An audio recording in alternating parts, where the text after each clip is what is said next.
Hello, my name is Ben Zingo. I'm an animator and a digital artist. This is a recording of a demo that I did for the Chai Art Group, showing my process and talking about digital art. This is primarily so that people who were at the demo can revisit what I talked about and see the process up close and personal. We had some technical difficulties both with the tablet, I was missing my pressure sensitivity, as well as the big screen, so it may have been difficult for people to see.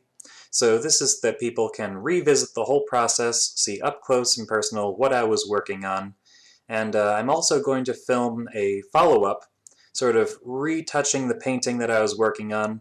I was very nervous at the time, my hand was shaky, so I'll be revisiting that as well as talking about some things that I forgot to mention but meant to talk about. So that's what this whole video is going to be. Thanks, and hope you enjoy. What we're looking at today is going to be this statue, just sort of doing a likeness of it. I've found that marble statues in particular are really great for both learning anatomy and also studying light. So right off the bat, we are in Photoshop. This is an old version, but if you're interested in digital art, there's all kinds of free programs out there, and this is a sort of old but fancy tool. They make a lot cheaper ones. So again, if you have an interest, look into it. There's a lot of free stuff out there or stuff you can get pretty cheap. Right off the bat, I don't like to work on white. It's just a blank canvas. It's hard to put anything down.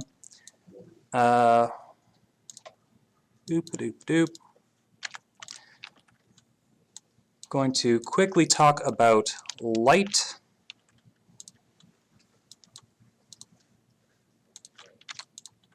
Oops. So right off the bat, we just have simple shapes. Shapes are 2D. What we really want is form. So the best way to get form is through lighting. There's all kinds of different types of lights. In traditional photography, in like a 3-point setup, you would have a main light, a fill light, a backlight. In 3D programs, you often have a bunch of different options: sunlight, point light, spotlight, area light. You have atmospheric lights, you have bounce lights. There's lots of different types of lights. They all do different things, but there's two main types of shadows, which is a lot easier to handle. So the two main types of shadows are form shadows and cast shadows. So form shadows are soft shadows that you typically see as light fades away across a form. And then cast shadows are exactly what it sounds like. They are shadows that are cast when an object blocks out light. They tend to be darker, and they tend to have hard edges, whereas form shadows have soft edges. So that's the main difference between the two, and it was the #1 thing that was sort of drilled into me my freshman year of college in advanced figure drawing. Form shadows are soft and tend to be lighter. Cast shadows are hard. And once you start applying that to all of your art and every detail of the art, you get realism. All of this right now is in form shadow. What adds a little bit of realism is bounce light. So in any shadow you see, there will often be bounce light that sort of lights up whenever surfaces get near each other and light bounces between them. What is going on? Not that much.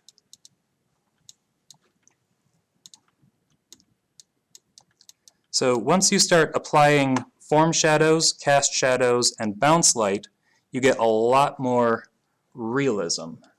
If we identify the form shadows and the cast shadows, we have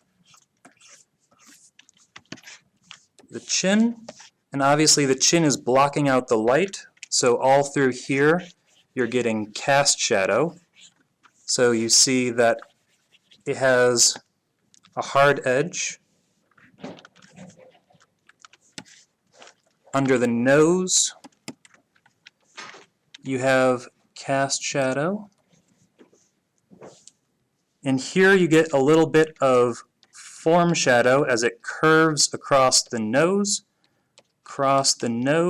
and here, obviously, cast shadow because it's totally blocked out. But also, if you look closely, you have bounce light on the underside of the nose.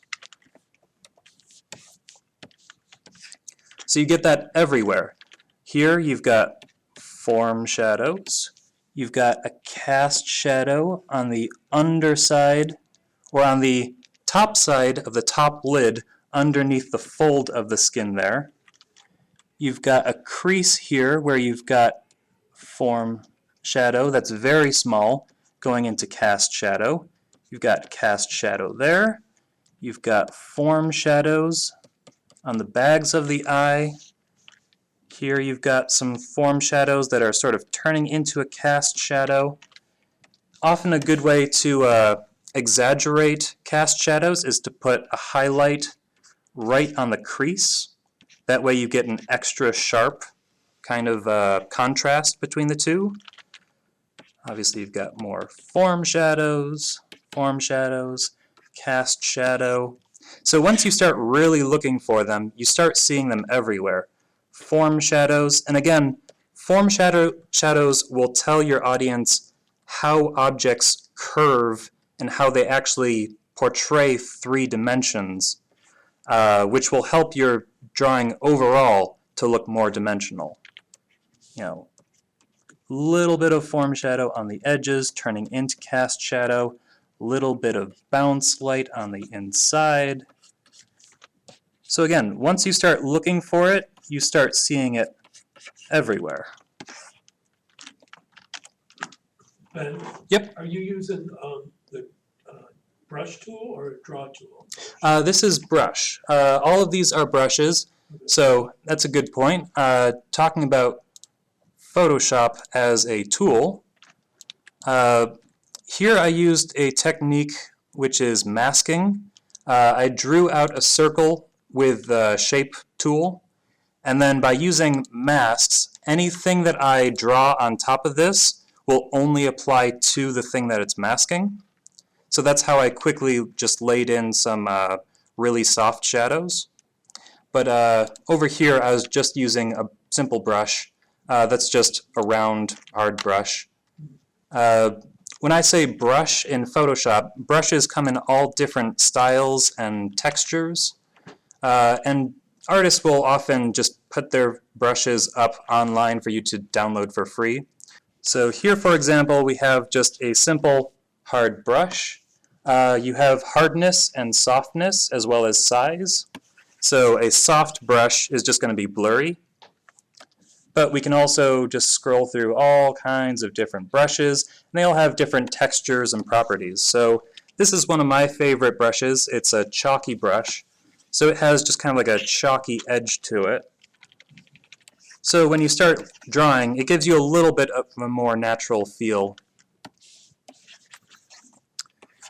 And because I got rid of my tablet settings, I got rid of my pressure sensitivity. You can also lower the opacity of a brush, which is transparency, which helps you build up, especially if you're trying to go for a more painterly kind of feel, being able to build up color. And again, you have any color of the rainbow.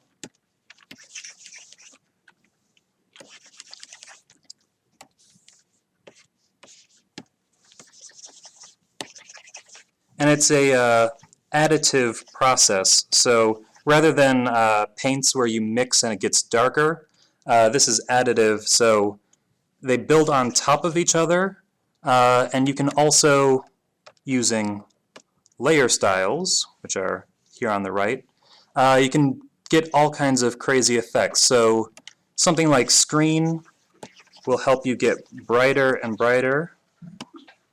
Something like overlay will give you more saturation and give you kind of like a brighter highlight. Layer styles like multiply will darken and also build up whatever color you have selected that you're painting on top of it. So there's a wide range of tools and techniques that if you get into it, you can really build things up. Every day I'm following other artists, seeing what other artists are doing, and just learning as much as I can because there's just always more to learn. So typically when I'm drawing, there's what's called pressure sensitivity. So the harder I press, the thicker the line. Because everything's been hectic, my pressure sensitivity is lost here. So everything's going to be the same thickness of line, which is going to make things a little more challenging than usual, but we will make do.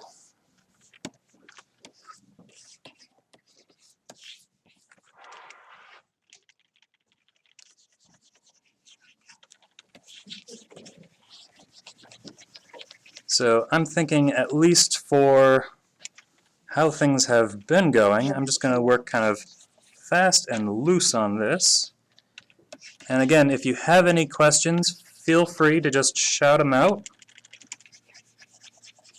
Just blocking out the head. Is your Photoshop the artist grade one? I mean, like, there's different levels of Photoshop, isn't there? The most current version is called Creative Cloud. I have a subscription to it from work. It's a pay per month kind of thing, but I don't really like it because some of the layer styles work a little differently than this version, which this is CS, I want to say 3, so it's an old version, but it's the one I'm used to, and that works for me. But mostly they don't really change that much between the different versions.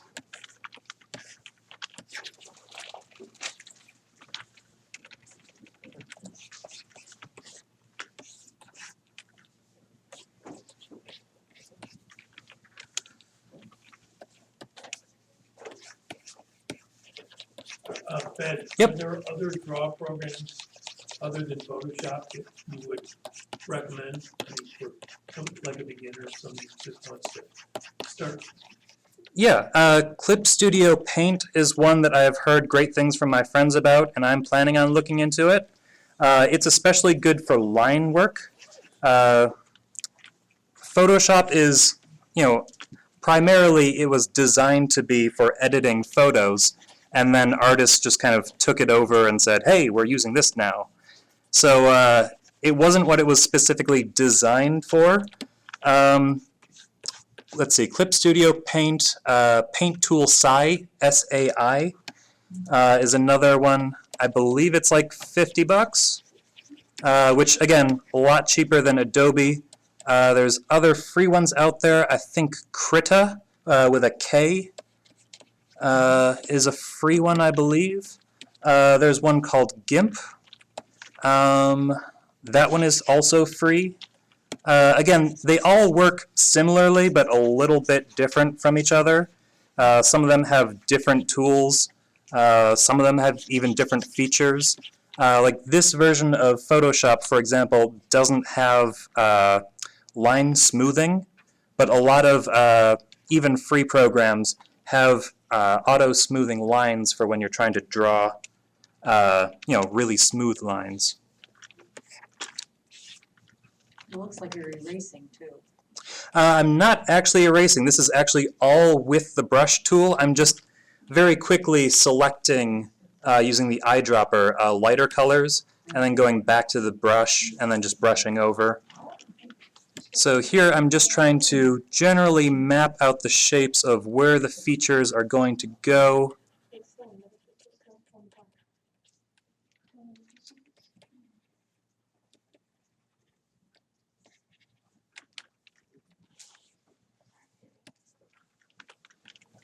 And again, with enough time and observation, you can really get some realism by just focusing on lighting, focusing on colors and how they interact with each other through your observation.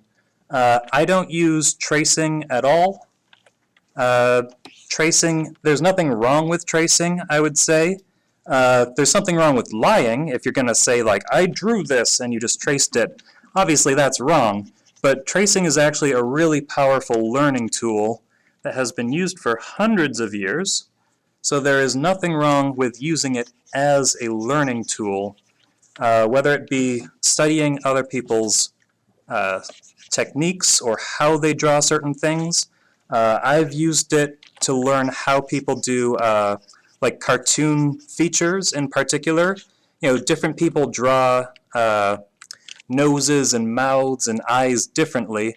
So tracing something like that is a great way to sort of see exactly how they built up those features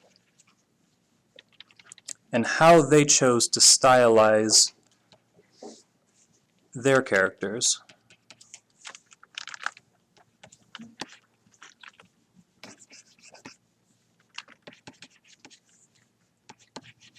So I'm just very quickly sort of looking back and forth, comparing how mine looks, how the reference looks, just trying to quickly build things up. This isn't how I would always do things. Sometimes I like to do what's called lasso painting, where you use the lasso tool similar to the shape tool. If you use the lasso tool, which is what I have currently selected, you can make whole selections of an area. And like what I was doing before with masking, if you then do anything, it will only affect inside that area. So that's a very quick way of, like, woo. You know, if you were trying to build up light in a specific area, you could do it that way.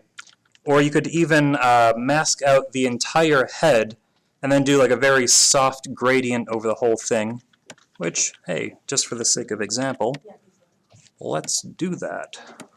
So if we want to say select the whole head,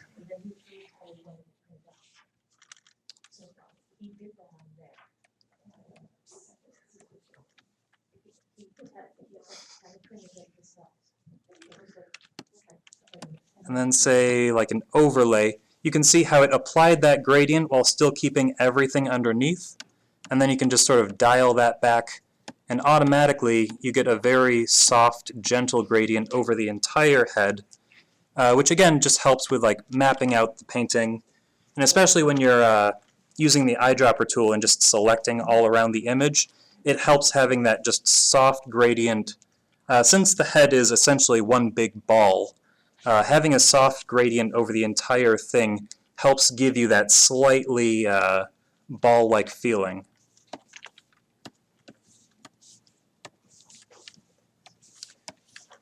And let's try a different brush just for the heck of it. And you mentioned filters. Yep. What do they do?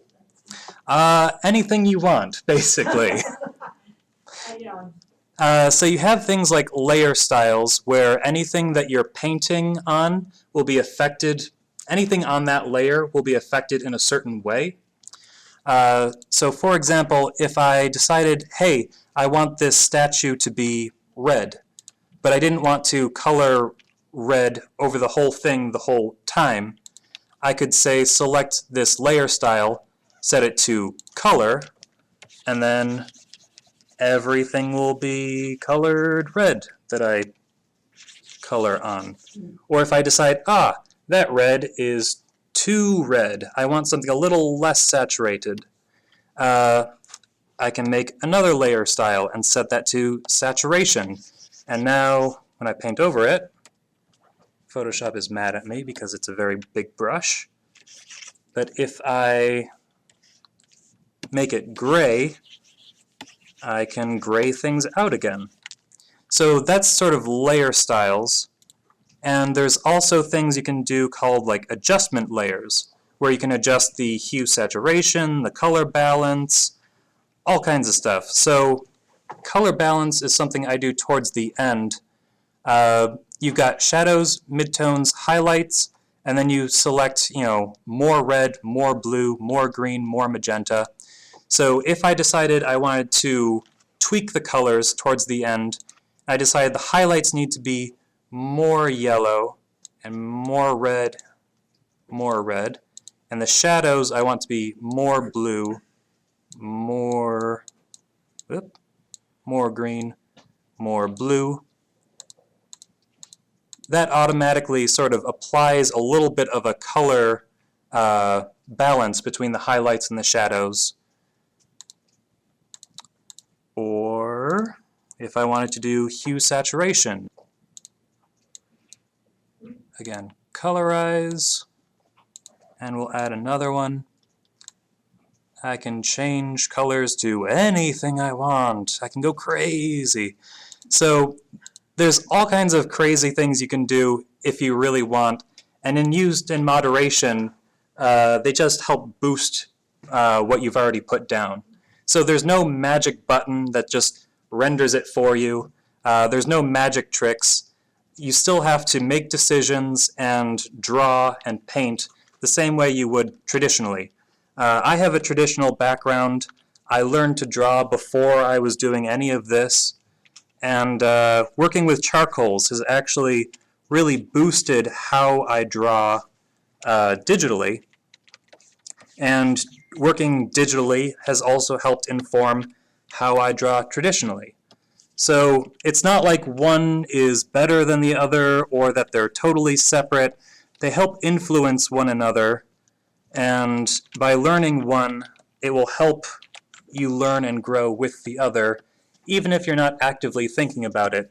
Just having the experience will help you grow and make you more well-rounded. You prefer one over the other? I like working digitally most of the time. It offers you a lot more control. Obviously, being able to just quickly undo things is a great tool. Save on erasers. Yeah, and also just cost of materials.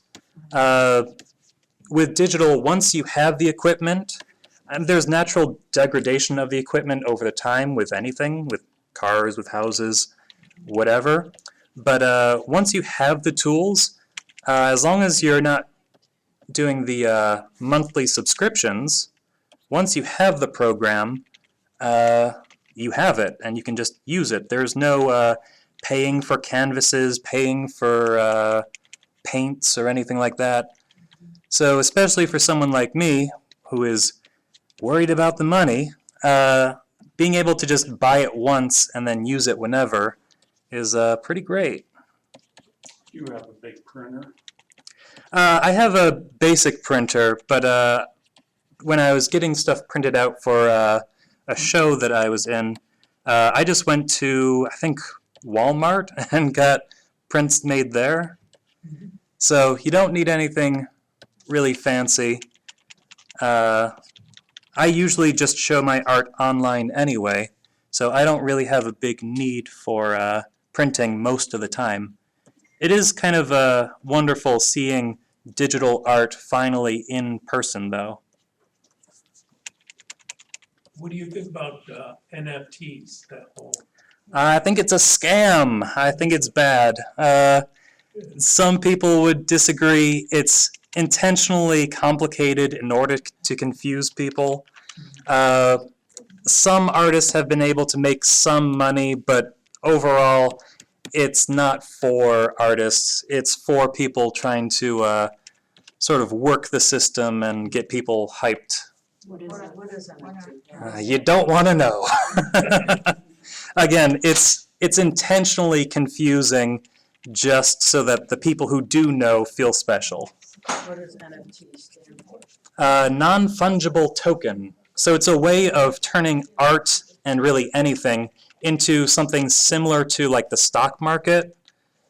So some artists have been able to make money off of it, but 99% of the time it's just a scam.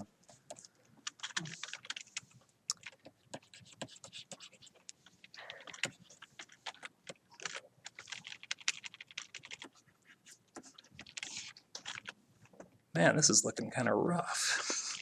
I'm not used to talking and being in front of people at the same time.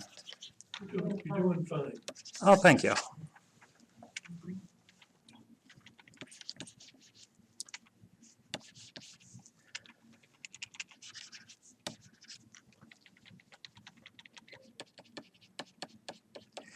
So again, I'm thinking both about the light that I'm seeing, but also the contrast, the form shadows and the cast shadows.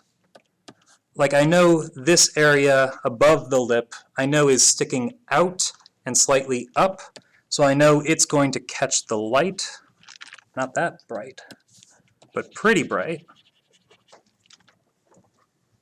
Again, if we look at the reference, you've got the form shadow as you come down across the cheek.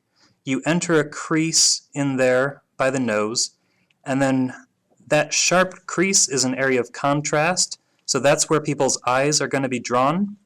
So that's going to be a bright area, and then this whole area is going to be really bright because, again, it's sticking out. And this whole area, because we know that divot's in, all of that's going to be in shadow. So again, keeping those kinds of things in mind, not just visually, but in your head, actually thinking about what's sticking out, what's going in, what's sticking out again, what's going back in. Keeping all those things in mind will help make your whole image a lot more dimensional. You've got some shadows in here. We've got a cast shadow, so the edges there are going to be pretty hard.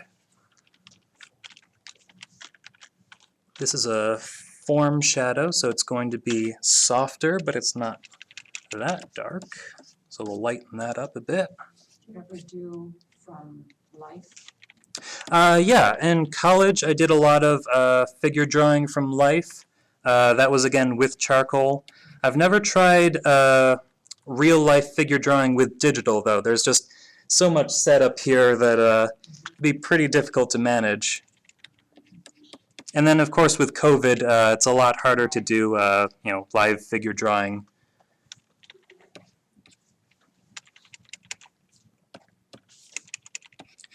So I'm using a bunch of hotkeys on my keyboard here to kind of jump between making my brush bigger and smaller, jumping between brush tool and the ink drop tool to pick out the colors. That's something that you just naturally build up over time and experience. There's definitely a learning curve, though, between when you get started and just experience. This is actually a fairly new tool for me. Before that, I was using a older style Wacom tablet where the screen was not built in, it wasn't a touch screen. So I was actually looking up at my monitors while drawing down here, which takes a certain amount of coordination. And again, it's something you just have to get used to, but once you do, it just kind of becomes second nature. What is that tool? It's not an Apple product, is it? Nope, it's this is a Wacom Cintiq, C-I-N-T-I-Q. Fancy dancy spelling for a fancy tool. But yeah, this is an older model. They can get pretty expensive though, so I would suggest starting off smaller, and then if you like it and are interested, building up from there. They make them in all different sizes, similar to like an iPad style or like the size of a notebook, and then of course they get bigger. Working bigger means you use your arm more, similar to the size of your sketchbook. Professional artists usually suggest that you work bigger so that you're drawing more with your arm and that you feel a little bit freer to kind of go wherever you need to go, basically.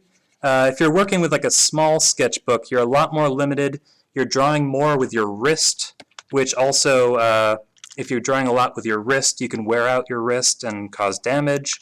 So in general, you want to work bigger, more with your arm, a little looser. You don't want to press too hard. This is a good opportunity. This is all, once you zoom out, it's looking a little weird. So I'm going to merge all these layers. And then another great tool of Photoshop is warping. So I'm seeing like this chin is too chinny, this eye is off to the left, and it's up too high. So we can warp and stretch and manipulate this.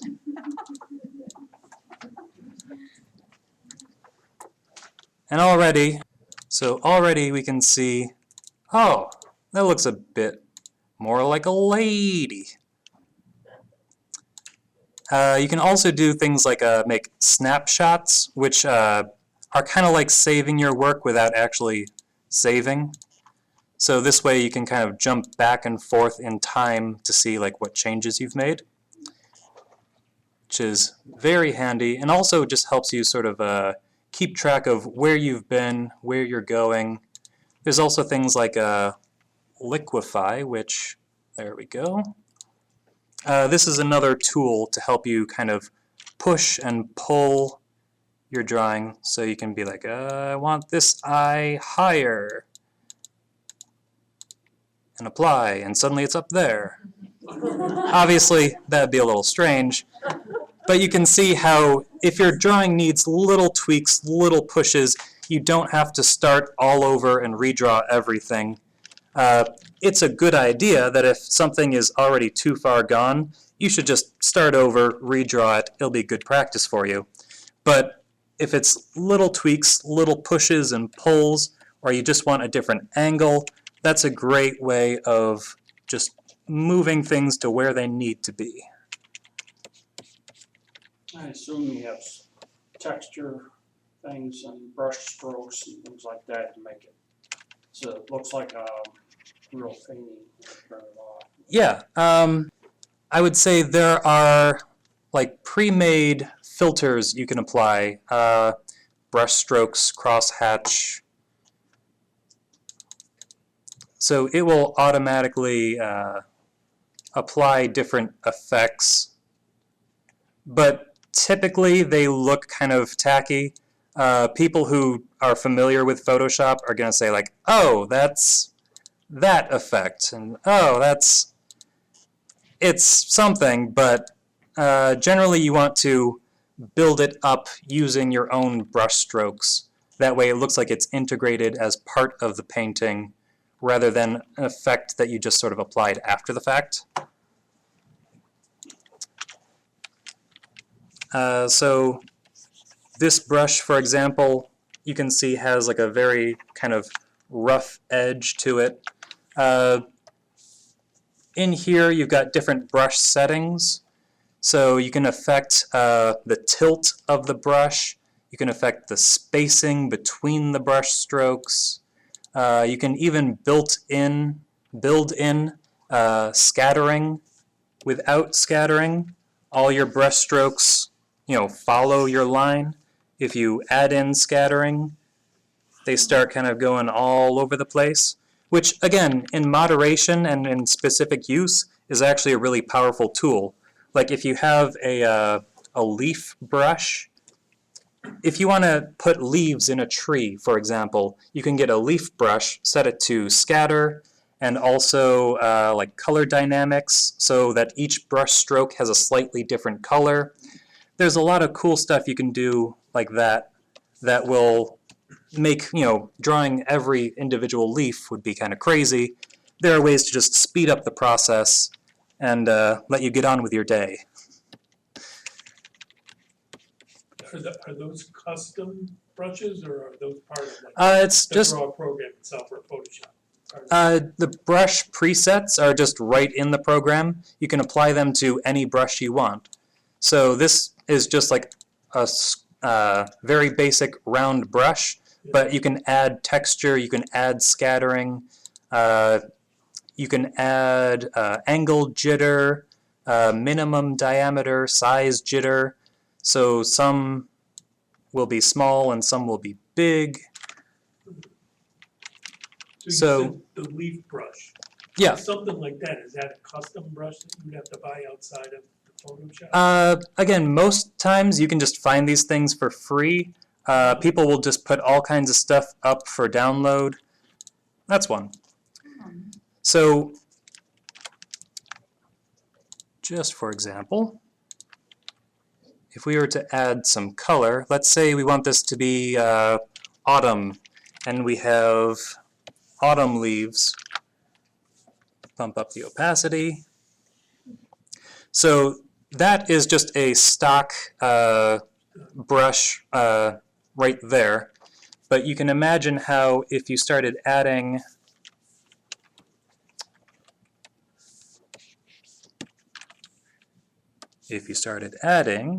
a bit of scattering, a bit of color dynamics. Whoop. Where am I?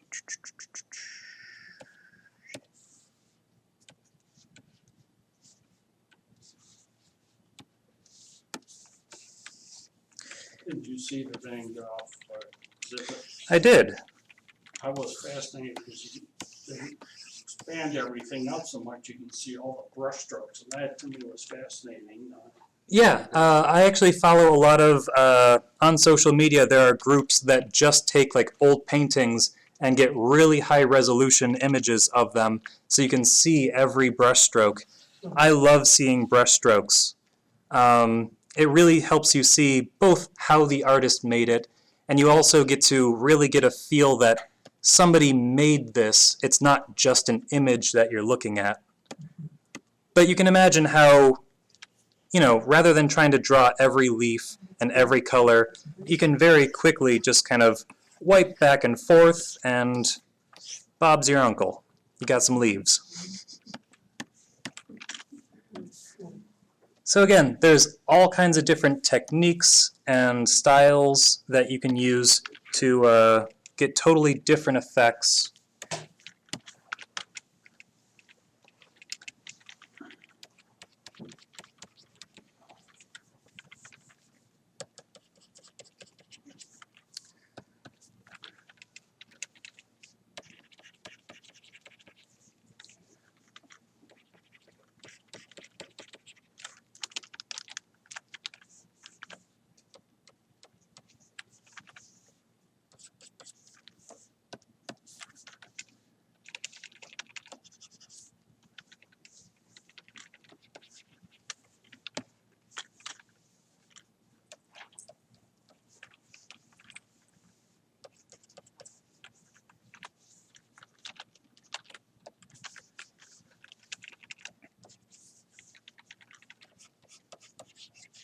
And again, just by something I love about this brush is that when it's big, it feels very painterly, but when you scale it way down, it becomes very pencil-y.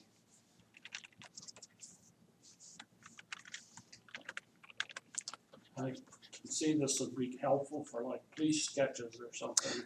Yep. Definitely if you had somebody like at the scene, having even just a tablet. There's actually a lot of programs for Apple products and like iPads and such.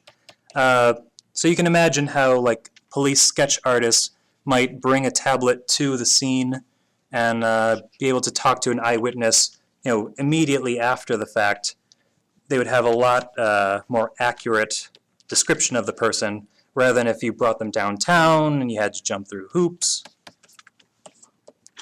So yeah, there's also definitely some real-world applications. What are you doing with your left hand? I'm hitting hotkeys. So again, if I hold one button, it makes the brush a lot bigger. If I do the other one, it makes it a lot smaller. If I hit B for brush, I get the brush tool. If I hit I for eyedropper, I get the eyedropper tool. So that allows me to very quickly select colors and then kind of jump back and forth.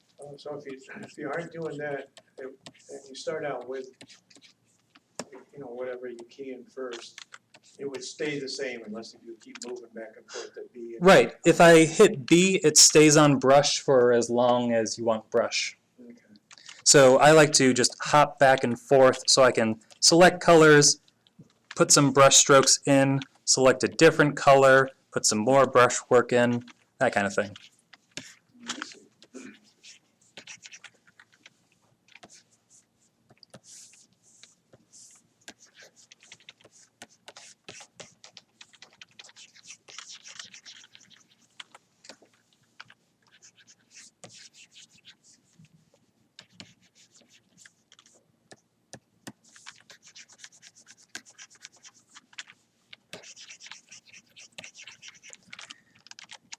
And I don't like white background, so I'll change that to black. There we go.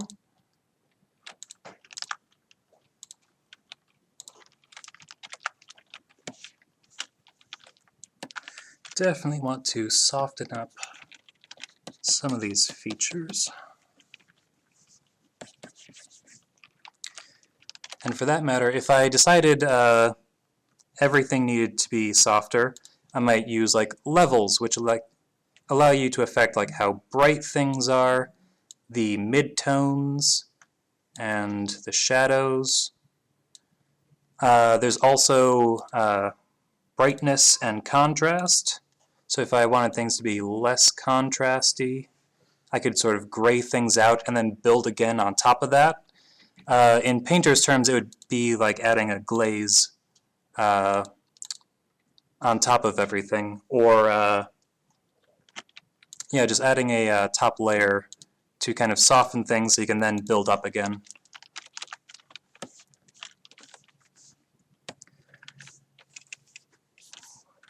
I'm more of a digital painter than a traditional painter, so some of the terminology is the same, some of it is different. Like I know saturation and opacity are slightly different terms in digital than it is in traditional.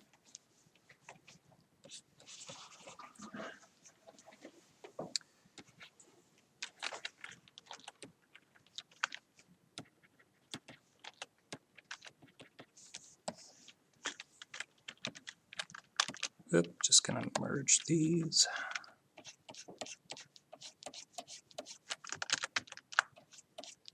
Undo is a wonderful tool. Again, just sort of looking back and forth between what I'm putting down and the reference. Sometimes it's easy to get kind of lost up in one, and you kind of lose track of the overall painting. Yeah, that's looking kind of masculine, which is funny. I think it's the big chin. So again, let's go liquefy, and let's just bring up the chin a bit. And the nose is looking a little too long. Maybe some more forehead. Build up the hair. Maybe bring down the ear a little bit. Boom. It's different. I don't know if it's much better.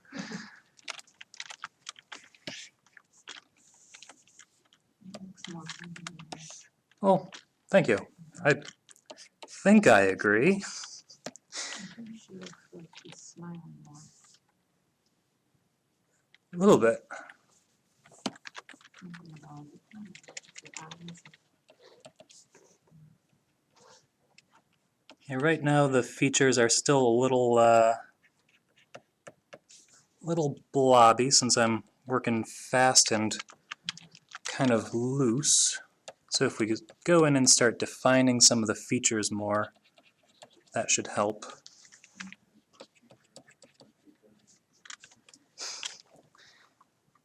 It's supposed to be a girl.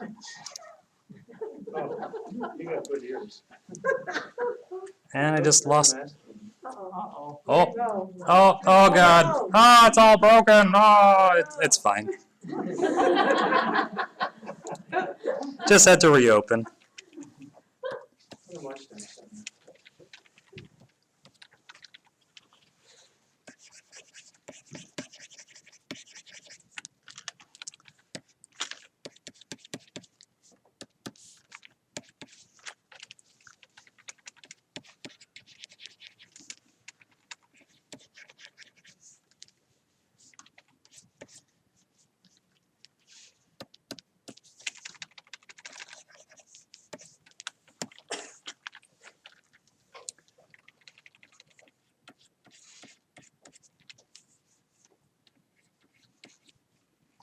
It's funny that part of what we think of as the core features of the face are also where you have a lot of creases, which means a lot of potential for contrast and cast shadows, since there's so many different forms interacting with each other and blocking out the light.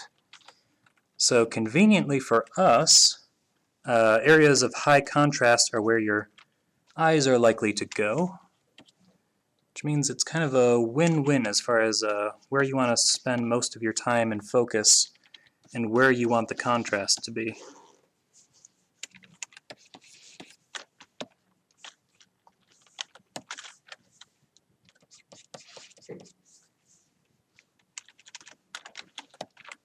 Still seems a little too harsh, so I'm just going to lighten that up a bit.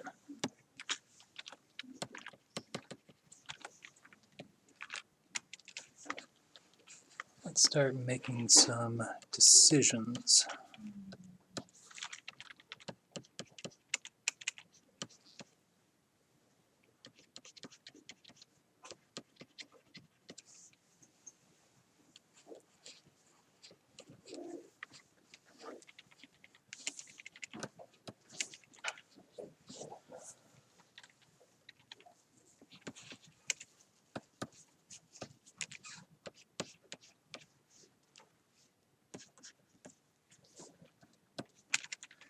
So, building up some harsh shadows and then softening them up a little bit.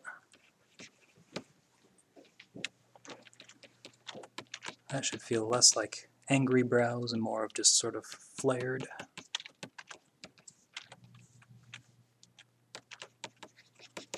Softening up that area a bit. Maybe bring that up.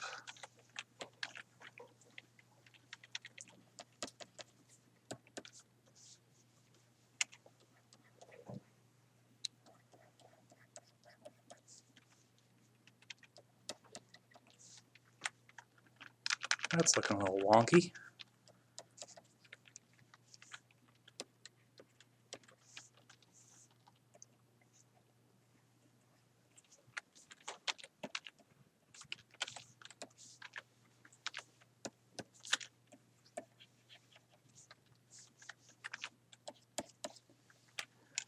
So again, this is what I do. I sort of build up the image. Again, usually in my own time, when I have more time and I'm not on the clock, I tend to build more structure, really planning out the features a little bit more. This is sort of the Wild West approach of just kind of laying things in and building up as I go. But again, there's no magic render button. There's no real shortcuts. It's just sort of building up the same way you would with traditional art and using your knowledge to make decisions, as well as using your reference to sort of figure out the planes of the face and what the face is doing in the light.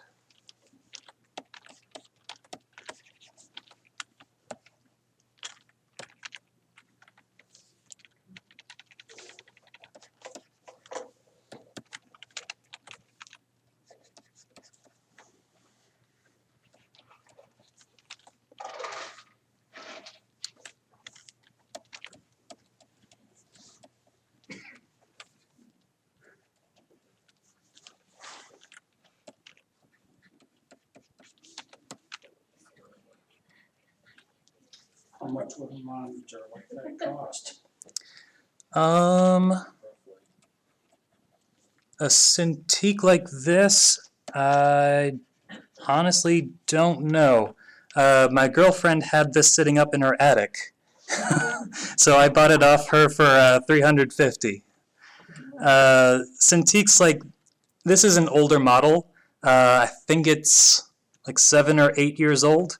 So the resolution on it isn't as high as some of the new ones where you have a lot more pixels per inch. I think the new ones tend to go for more like 2,000.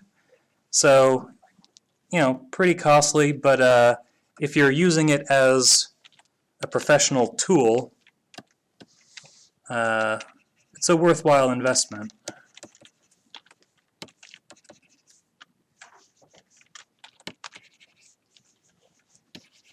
And you know the Wacom to go for now? Don't know off the top of my head.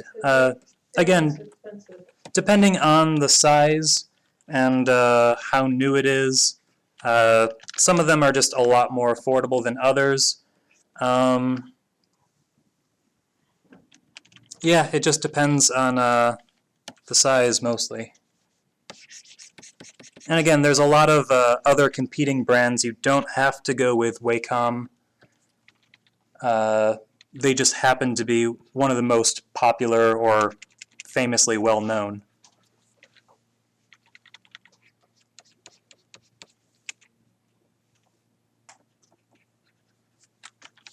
Are you using an erase tool, or are you just drawing over? I'm just drawing over using the brush. Okay. That's my preferred way of working. Actually, if I was to use the eraser, it counts the layer as one big solid piece. Oh, So if I was to use the not good. eraser, it would actually just erase to the bottom, Not good. which is bad in our use here. But if I had something, beneath the layer and wanted to show that, then it would be really useful. How many layers do you have in that right now? Right now, I just have the two. This is a painterly approach, so I'm approaching it like, a painting. But if you're working on something really complex, like a whole body, or if you want to be like really careful with each individual feature, you might put each individual feature on their own layer. And you can have as many layers as you want. You can have hundreds of layers. And you can even make folders and put different layers in folders. So if you wanted, 100 layers of just the nose, you could just throw that in a folder. And then you can even apply the layer styles to whole groups. So you can imagine how that would be So if you have powerful. 2 layers, you can't make a mistake, you can't go back. I mean, I have the history tool here.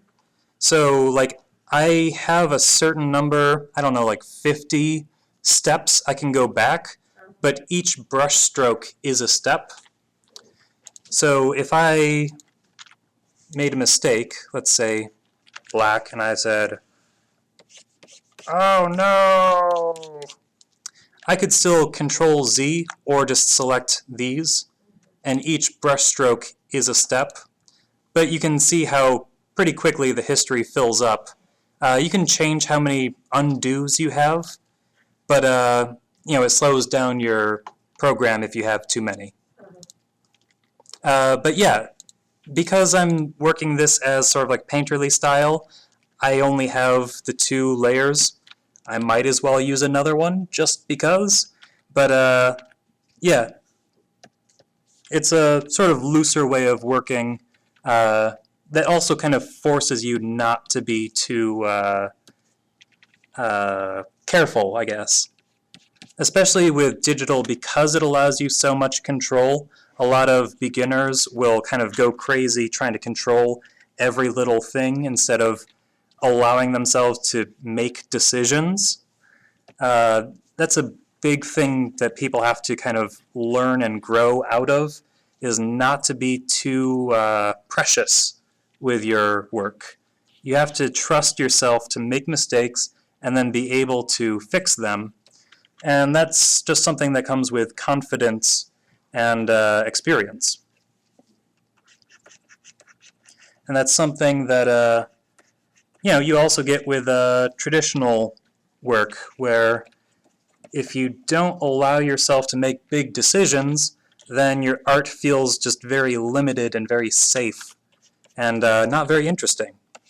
So one big thing that a lot of beginners run into is with lighting is they want as little shadow as possible because they're afraid of making big decisions with big shadows. So with confidence and with experience, you learn that big shadows and big decisions just make for more dynamic and more real paintings. Because you're not afraid to put in what is supposed to be there. Now, how big a file is that thing? My current resolution is 2500 pixels, which is 8.3 inches. That's at a resolution of 300 dots per inch, so that'd be really good for like print. Because I don't usually print, resolution isn't really a concern for me. This is currently zoomed out at 50%, so this would be 100%.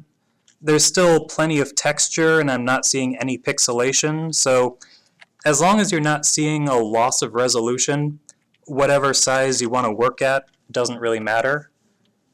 If I was to save as... Do you ever do landscapes? I've done a couple landscapes. This is currently 343 kilobytes, which is actually pretty small. Yeah, so it's less than a megabyte. So nice and small, easy to save, doesn't take up much space. Landscapes, I've done a couple. I'm just more interested in figure drawing and portraits. I can appreciate landscapes, but just not as much my thing. Everybody has their interests.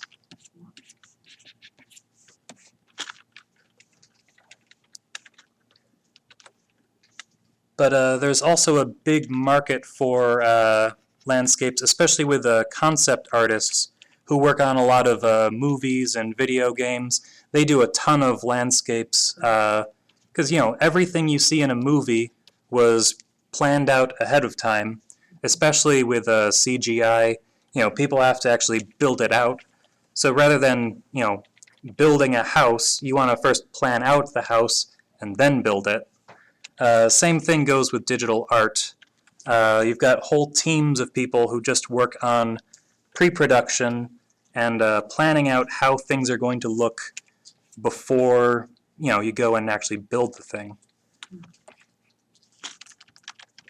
Zooming out. Yeah, again, still kind of masculine looking, but a little more androgynous. Cheekbones. Cheekbones. Yeah, they are pretty strong. And the jaw's pretty strong. So if I just bring that in.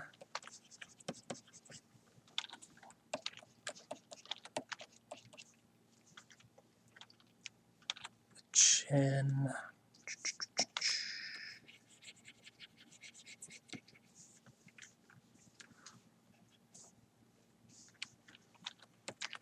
Eyebrow doesn't need to be that high.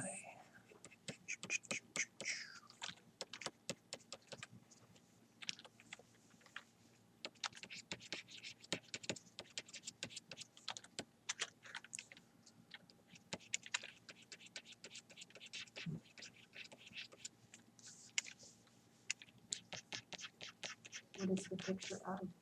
Who is the picture of? I have no idea. Oh, I found it on Google last night. I selected a whole bunch of potential studies to do today. Just a wide range of different marble statues. Got some Roman statues. You've got Benjamin Franklin here. Again, when you're looking for reference, you really want to focus on clear lighting. So here you see a lot of form shadows, but you also get some of those really crisp, clean cast shadows with the hard edges. What you don't want is something with muddy light where it's hard to tell where the light's coming from or where the shadows are exactly. Something that's great about marble statues is that they're reflective. So natural skin is naturally at least a little bit reflective. If you have skin that's near skin, you will get a little bit of bounce light. But what's great about marble statues is not only do you get some of those really crisp, clean shadows, but you also get a little bit of that bounce light. And just by adding that little bit, it just boosts the realism a lot.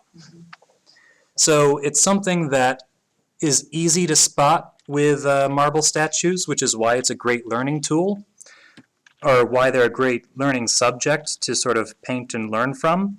But once you start seeing it, you actually start seeing it everywhere else in, real people, in your everyday life. You start spotting like, oh, form, shadow, cast, shadow, light. Form, shadow, cast, shadow, light. Once you start seeing it everywhere, and once you start implementing it into your art, it becomes a whole lot more real and dimensional, because that's how light and shadow actually work.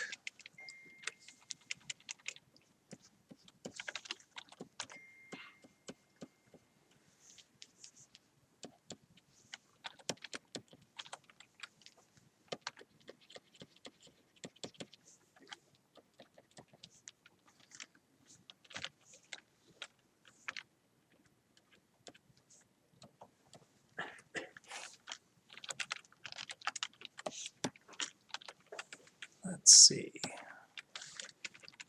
So again, we've got form shadow, so it's going to be a little soft. Got a little bit of a crease.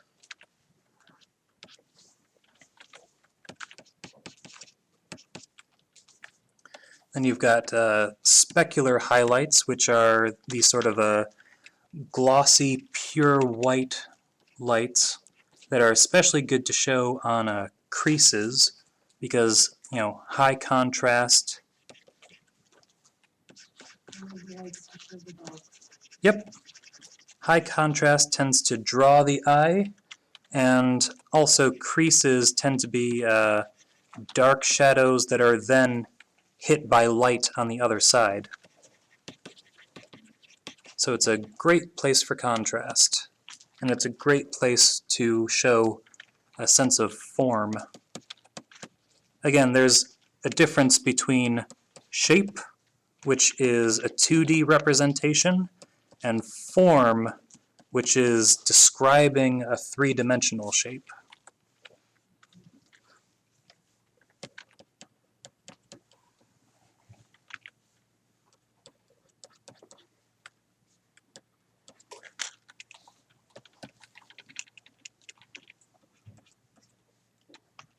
Too much.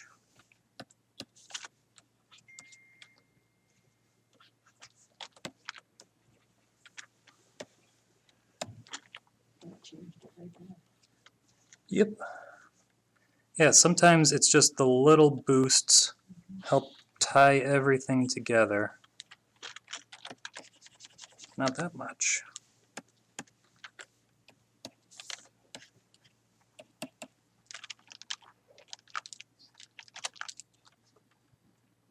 So again, if we look at our snapshots, wow!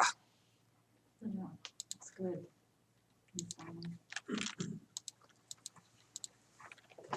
Again, it helps to have the same color background, but snapshot, what? Definitely getting Yep. So again, just sort of building things up, refining as you go, looking back and forth between your own work and your reference, and sort of seeing what's the same, what's different, what needs to change. And that's also where creative interpretation comes into play. Sometimes I like to take a reference where I like the person's face, and then I completely change the lighting. And that's a great sort of exercise in taking what you see, interpreting the form that you're seeing, but then adding something to it that isn't there, but you're using your knowledge to sort of guide what the light should look like. I hate to say it, we're gonna have to wrap it up. Oh, yep, it's 8:05. And again, if I was just trying to tie this all together, I might go into like color balance and like boost some color. I like to add a little bit of reds into the shadows. And then you can always change the opacity to like bring back the old effect or make it more subtle or build it up to something more dramatic. Again, it's there's a lot of little touches you can add to help tie everything together. Really changed it. Yep. Well, I want to thank you very much. Yeah, thank you.